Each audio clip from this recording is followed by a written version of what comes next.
नमस्कार, मैं अंश माथुर, आप देख रहे हैं सिटी न्यूज बरेली। आइए हम लोग बात करते हैं मांझे को लेकर लोगों की क्या है राय, क्या चाहते हैं लोग। जी, क्या नाम है आपका? मेरा नाम गुड्डू ड्रीम्स, और मैं चाइनीज़ मांझे के बहुत ख़िलाफ़ हूँ। ये इतना जानलेवा होता है कि लोग घरों के चिराग तक बुझ जाते हैं और इतने ज़बरदस्त एक्सीडेंट होते हैं कि आदमी को अपना होश ही नहीं होता वो कहाँ गिरा हुआ है। और काफ़ी किसी का गला कट गया, किसी की नाक कट गई और बहुत ही ज़्यादा इंजरी होती है, आदमी बहुत इंजर्ड हो जाता है और बेहोशी की हालत में होता है तो उसकी जान पे ही बनाती है। तो ये चीज़ बहुत गलत है और मैं प्रशासन से इसकी दरख्वास्त करूँगा कि इस चीज़ को बिल्कुल कैंसिल करा जाए, चाइनीज़ मांझा बिल्कुल ना चलाया जाए। इससे जो है काफ़ी घरों के चिराग बुझे हैं और काफ़ी नुकसान हुआ है लोगों को इससे।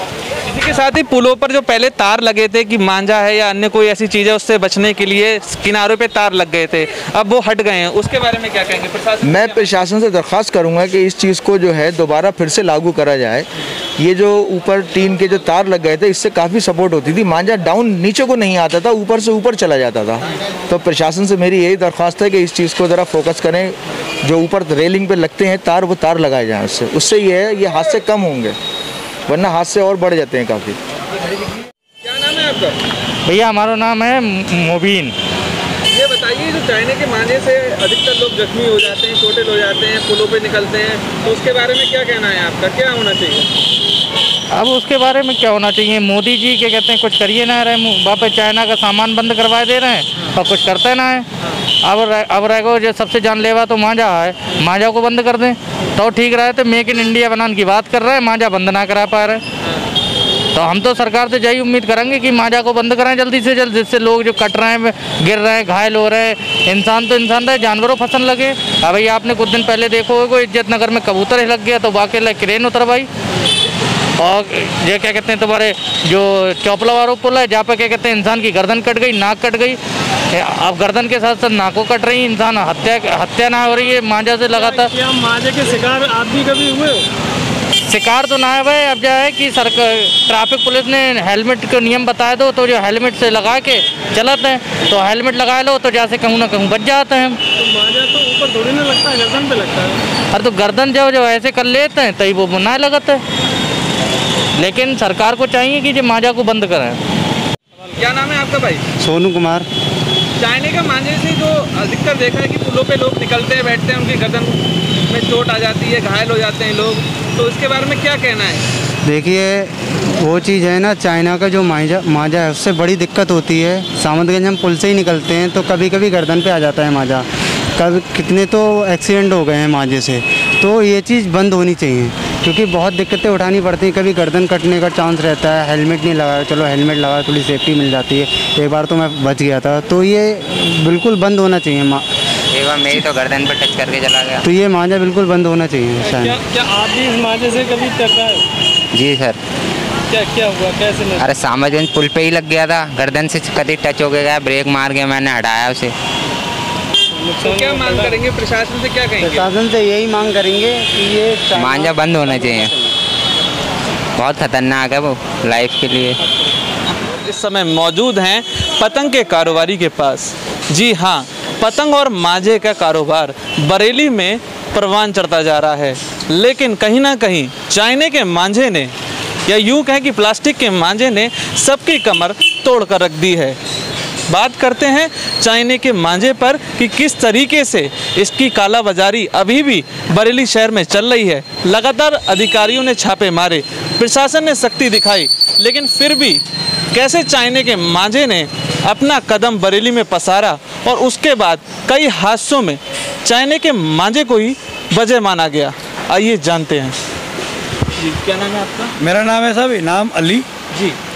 और मैं आपके चैनल के माध्यम से कहना चाहता हूँ, ये जो चाइना का मांझा कहते हैं सर, ये चाइना का मांझा नहीं है, ये दिल्ली से आता है और दिल्ली के अंदर बनता है। हमने बहुत सारे अधिकारियों से भी कहा, लोगों से भी कहा, मीडिया के माध्यम से भी अपनी बात को पहुँचाना चाहा, क्योंकि एक तो ये है कि ये चाइना का मांझा नहीं, दिल्ली में बनता है और 18% इसका टैक्स लेते हैं। वहाँ से ये मांझा रिलीफ होता है, वहाँ से ये शहरों में, गाँवों में सब जगह आता है।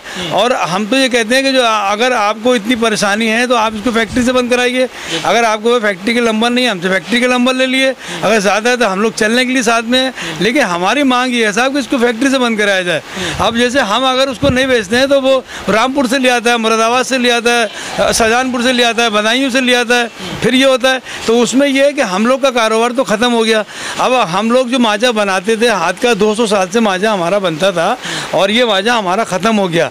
इसकी वजह से हम लोग बड़ी दुविधा में आ गए, बहुत ज़्यादा दुखी हो गए, बहुत ज़्यादा परेशान हो गए। अपने घर परिवार को कैसे पालेंगे, कैसे बड़ा करेंगे, और सबसे बड़ी बात है अपने बच्चों की पढ़ाई और लिखाई। अगर हमारे बच्चे पढ़ेंगे नहीं, लिखेंगे नहीं, इस देश के बारे में क्या जानेंगे और कैसे हमारे देश का नाम रोशन करेंगे। कितने का जो है जो एक देखा जाए तो देश में इसका मांझे का जो कारोबार है उसमें कितना योगदान बरेली के मांझे का है?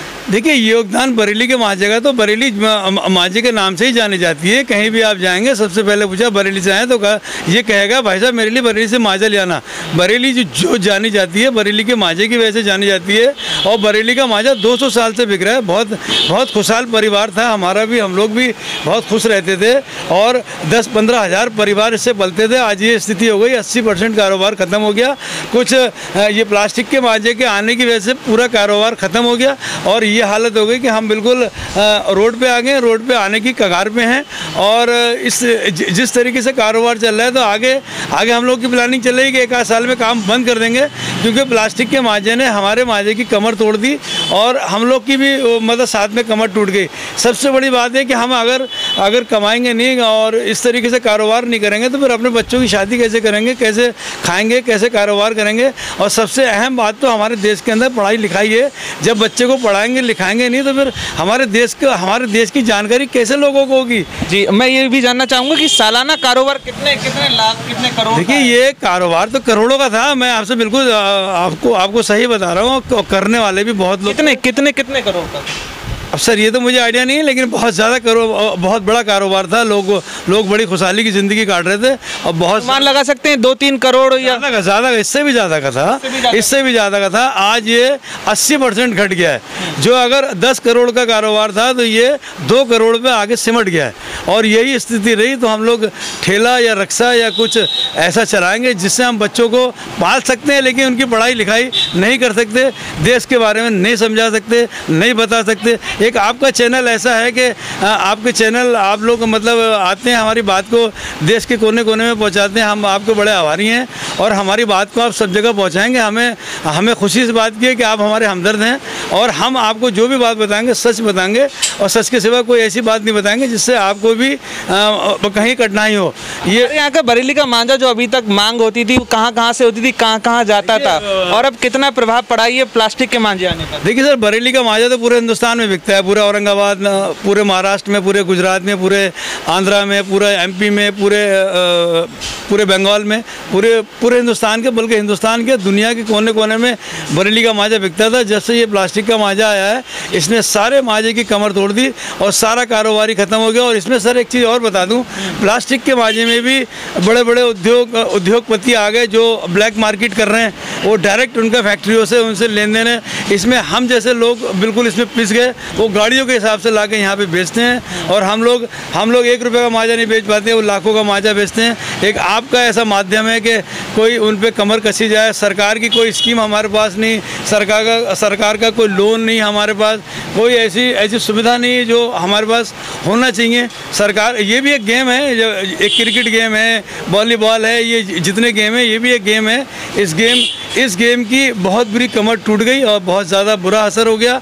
और मैं आपका बड़ा आभारी हूँ। आप मेरी बात को हिंदुस्तानी कोने कोने में पहुँचाएंगे और लोग इस पर मेरी बात पे गौर करें। और मैं खुद कहता हूँ कि लोगों से अपील करता हूँ कि ये आप अगर आपका बच्चा पतंगबाजी कर रहा है तो उसको ये देखिए कि हमारा बच्चा किस मांझे से पतंगबाजी कर रहा है। अगर वो प्लास्टिक के मांझे से पतंगबाजी कर रहा है तो उसको डांटिए और उसको समझाइए और उसको जो करना है उसको करिए, उसको समझाइए। बरेली के मांझे से ना कोई नुकसान है, ना नुकसान हुआ है, ना कोई दिक्कत है। इससे परिवार पलते हैं, एक नहीं 15,000 परिवार इससे पलते थे।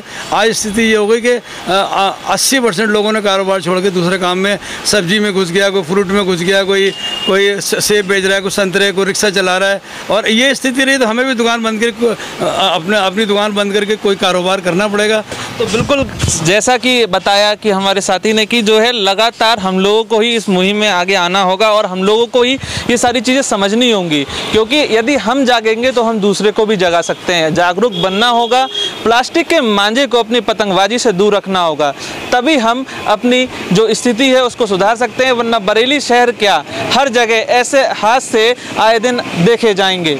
इन पे रोकथाम के लिए प्लास्टिक के मांझे को हमें यूज़ नहीं करना होगा, अपने प्रयोग में नहीं लाना होगा, तभी जाकर हम अपनी स्थिति को सुधार पाएंगे। वरना ये जानलेवा मांझा प्लास्टिक का लोगों की जिंदगियां निगलता हुआ नजर आएगा। कैमरा पर्सन ताहिर बेग के साथ मैं अंश माथुर, सिटी न्यूज़ बरेली।